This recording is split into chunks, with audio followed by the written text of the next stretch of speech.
Want to see how your posts are performing? Let's open Post Analytics in Qwik Social. From the Qwik Hub dashboard, open Qwik Social, then the dashboard. Click Post to view your published content. On a Facebook post, open the three dots menu and choose Post Analytics. Review the Facebook Post Analytics: reach, impressions, reactions, comments, shares, clicks, and trend over time.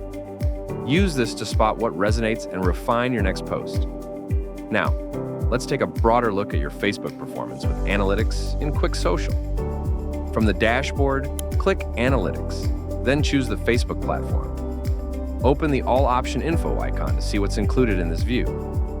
Click Facebook Filters and select Last 30 days, Last 90 days, or Custom Date to focus your analysis. Click Apply.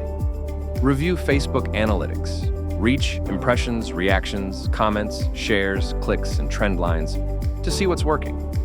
That's it. Track engagement at both the post level and the overall platform level. Compare results over time and refine your content strategy with Qwik Social.